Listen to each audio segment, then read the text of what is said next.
Saudi में जिन भारतीयों की गई जान, नहीं हो पा रही है उनकी पहचान। आखिर अब कैसे होगा सुपुर्द खाक, क्योंकि सब कुछ जलकर हो चुका है राख। आदाब, नमस्कार, सत श्री अकाल, peace to be with you दोस्तों। मेरा नाम है जुनैद भाटी और आप देख रहे हैं द न्यूज फीवर। जैसा कि आप सभी जानते हैं, सऊदी से एक ऐसा हादसा निकल कर आया जिसने सभी के होश उड़ा कर रख दिए। जिनके परिवार वालों की जान गई, वो तो अभी तक भी इस सदमे से उभर नहीं पाए हैं। उन्हें लगा था कि उनके परिवार वाले बड़े खुशी खुशी उम्रा करने के लिए जा रहे हैं और सही सलामत अपने घर वापस आ जाएंगे। जो लोग गए थे वो भी यही सोच कर गए थे कि वो अपने परिवार वालों के लिए बड़ी खुशी से वहाँ से तोहफे लेकर आएंगे और उन्हें देंगे, और सऊदी में, मक्का मदीना में अपने लिए और अपने परिवार वालों के लिए दुआएं मांगेंगे। लेकिन ऐसा हो ना सका। चंद ही सेकंडों में उनकी दुनिया उजड़ गई। उन्हें एक सेकंड नहीं मिला खुद को बचाने के लिए, क्योंकि उस बस में आग ही इतनी खतरनाक लगी थी। उस वीडियो को देखकर अभी तक भी सभी का दिल अंदर से सहम जा रहा है। जो भी उस वीडियो को देख रहा है उसकी आंखों से आंसू लगातार आ रहे हैं, क्योंकि वो यही सोच रहा है कि इनका आखिर कसूर क्या था। इन्होंने आखिर ऐसी गलती क्या की थी जो इन्हें ऐसी मौत मिली। जी हाँ, मैं मानता हूँ कि मक्का मदीने की मिट्टी बहुत पाक है। हर कोई दुआ करता है कि उन्हें मक्का और मदीने की मिट्टी नसीब हो, वो मोहम्मद के शहर में अपनी आखिरी सांस लें। लेकिन मैं ये भी सोचता हूँ कि किसी को ऐसी मौत ना आए जैसी उन लोगों को आई है। जिस तरीके से तड़प तड़प कर उनके जान गई, जिस तरीके से बस उस वक्त धू धू करके जल रही थी, आप ये खुद अंदाज़ा लगाइए। आप खुद ये सोच कर देखिए कि आपके अगर उंगली पर भी जरा सी आग लग जाती है तो आपका क्या हाल होता है। अब आप सोचिए कि उस बस में उन लोगों का क्या हाल हुआ होगा जो उस बस में इतनी बुरी तरीके से जल रहे थे। इस बस में इतनी बुरी तरीके से आग लग रही थी। वो खुद को बचाने के लिए कितनी कोशिशें उस वक्त कर रहे होंगे, आप इमेजिन भी नहीं कर सकते हैं। आप क्या, हम भी उस चीज़ को ज़रा सा महसूस भी नहीं कर सकते हैं। अगर हम उस चीज़ को महसूस करने पर आएंगे तो हमारी रूह अंदर तक कांप जाएगी। जो लोग कमेंट सेक्शन में यही बातें करते हुए नजर आ रहे थे कि वहाँ की मिट्टी बहुत ज़्यादा अजीज है, उन लोगों के साथ जो हुआ वो बहुत सही हुआ। ऐसी मौत के लिए तो लोग दुआएं करती हैं, लेकिन मैं कहना चाहता हूँ लोग ऐसी मौत के लिए दुआ नहीं करते हैं। साफ साफ लिखा है कुरान में कि अगर किसी को मौत आए तो वो बिस्तर की मौत आए। ऐसे तड़प तड़प कर उन लोगों की जो जान गई है, इस बारे में वही जानते हैं जिन पर बीती है, और अब वो जान रहे हैं जिनका परिवार इस हादसे के अंदर चला गया है। जी, और इस वक्त उन लोगों का डीएनए टेस्ट कराया जा रहा है। डीएनए टेस्ट के बाद ही उन्हें सुपुर्द खाक किया जाएगा। कुछ लोगों का डीएनए टेस्ट इसमें हो चुका है, लेकिन अभी कुछ लोगों का बाकी है, क्योंकि डीएनए टेस्ट के बाद भी उनकी पहचान नहीं हो पा रही है। उन लोगों की बॉडी इतनी बुरी तरीके से जली है, वो लोग इतने बुरे तरीके से इस हादसे के अंदर जले हैं कि डीएनए टेस्ट करवाने के बाद भी अच्छे से पहचान नहीं हो पा रही है। सब कुछ जलकर पूरी तरीके से राख हो गया है। किसी को समझ में ही नहीं आ रहा है कि कौन किसके परिवार में से है और कौन कौन सा इंसान है। जी हाँ, क्योंकि ये हादसा ही इतना ज़्यादा खतरनाक था।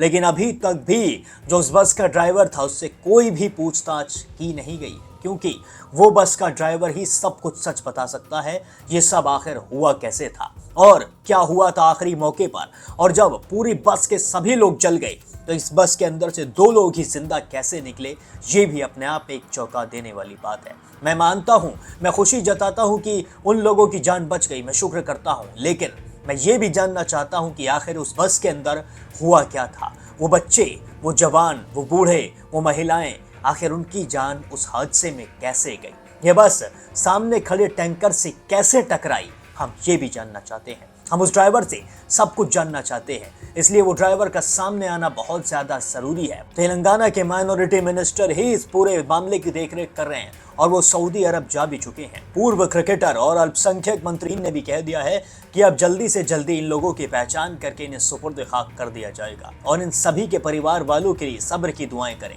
पूरे देशवासियों से उन्होंने गुजारिश की है कि आप ज़रा सा भी भ्रम ना फैलाएं, ज़रा सी भी ऐसी खबरें ना फैलाएं जिनसे उनके परिवार वालों को दुख हो और उन्हें किसी भी कठिनाई का सामना करना पड़े। बस इतनी गुजारिश है कि उन लोगों के लिए दुआएं करिए, उन लोगों के लिए सब्र की दुआएं करिए, और बस यही दुआ मांगते रहिए कि किसी के भी साथ ऐसा ना हो। जो भी मक्का मदीना उम्रा करने के लिए या फिर हज करने के लिए जा रहे हैं, वो सही सलामत अपने घर वापस लौट सकें, वो सही सलामत आके अपने परिवार वालों से मिल सकें और वो वहां जाकर हम सब के लिए दुआएं कर सके। इस हादसे में 2 और शख्स बचे थे जिसका नाम आयशा और समीर बताया जा रहा है। ये जोड़ा भी उसी बस में बैठने वाला था जिस बस में आग लगी है, लेकिन अंत मौके पर इनके टिकट में कुछ दिक्कत हो गई थी। इसी वजह से इस बस के अंदर चढ़ नहीं पाए थे और ये सोच रहे थे कि आखिर हमारी किस्मत इतनी बुरी क्यों है, हम इन लोगों के साथ मक्का मदीना क्यों नहीं जा पा रहे हैं, हम इस बस में क्यों नहीं बैठ पा रहे हैं। लेकिन कुछ ही घंटों बाद ये खबर आती है कि वो बस पूरी तरीके से जलकर राख हो गई है और उसमें जितने भी लोग हैं उनकी जान चली गई है, सिर्फ 1 या 2 को छोड़कर। उसके बाद इनकी आंखों से आंसू थमते नहीं हैं। ये सोचने पर मजबूर हो जाते हैं कि जो लास्ट में हमारे टिकट में गड़बड़ी हुई थी वो सही था या फिर गलत हुआ था। खुदा ने हमें इस हादसे से बचाया है तो उसने कुछ सोचा ही होगा। और फिर ये मक्का मदीना पहुंचे भी। इन लोगों ने जाके दुआएं भी मांगी। इस बार इनकी दुआएं उन लोगों के लिए थी जो इस दुनिया को छोड़कर उस बस में चले गए थे। इस बार इनकी दुआएं उन लोगों के लिए थी जो इस बस में जल के खाक हो गए थे, जो इस दुनिया को छोड़कर ऐसे चले गए थे, जो दुआएं नहीं कर पाए थे। उन परिवार वालों के लिए थी जिनके अपने इस बस हादसे में चले गए। अब आप भी अपनी दुआओं में इन मरहूमों को और इनके परिवार वालों को जरूर याद रखिए। और सुनिए असदुद्दीन ओवैसी का क्या कहना है। हमारे जो एम्बेसडर साहब हैं, मेरी उनसे बात हुई और वो मुझे ये बताए कि एम्बेसडर सोहेल एजाज खान साहब मुझे अभी बात किए, मैं उनसे बात किया, वो बताए कि वो खुद मदीने में है और पूरा कोऑर्डिनेट कर रहे मिनिस्टर अजहरुद्दीन साहब के साथ और हमारे एमएलए माजिद हुसैन भी वहाँ पर हैं उनके साथ, और वो सऊदी अथॉरिटीज़ से वो पूरा कोऑर्डिनेट करके कोऑपरेशन करके, और भी यहाँ के जो विक्टिम के फैमिलीज़ है वो अब दोपहर में पहुँचने वाले हैं मदीने को, तो पूरा जल्द से जल्द जो भी उसकी फॉर्मेलिटीज़ मुकम्मल करना है और फिर उनकी तदफीन अमल में लाना है, उसके ऊपर वो वहाँ पर है एम्बेसडर साहब। और उन्होंने कहा कि गवर्नमेंट ऑफ इंडिया से भी, पीएमओ से, फॉरेन सेक्रेटरी भी उनसे टच में है। तो बड़ा ही अफसोसनाक और दर्दनाक एक वाक़या हुआ कि 45 लोगों की मौत हो गई। एक ख़ानदान के 18 लोग, किसी ख़ानदान के 6 लोग। अल्लाह उनकी मग़फ़रत करे और अल्लाह उनके ख़ानदान वालों को सब्र दे। बड़ा ही दर्दनाक ये हादसा हुआ है।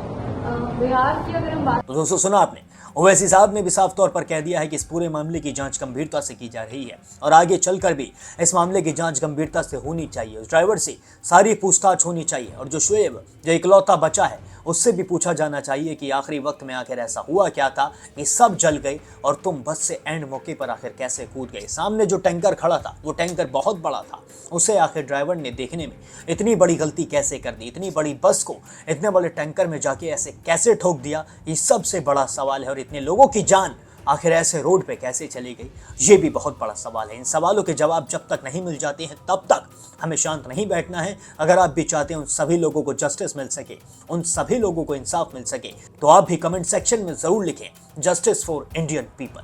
जी हाँ, और बाकी और भी सारे अपडेट्स के लिए अभी सब्सक्राइब कर लें द न्यूज़ फीवर।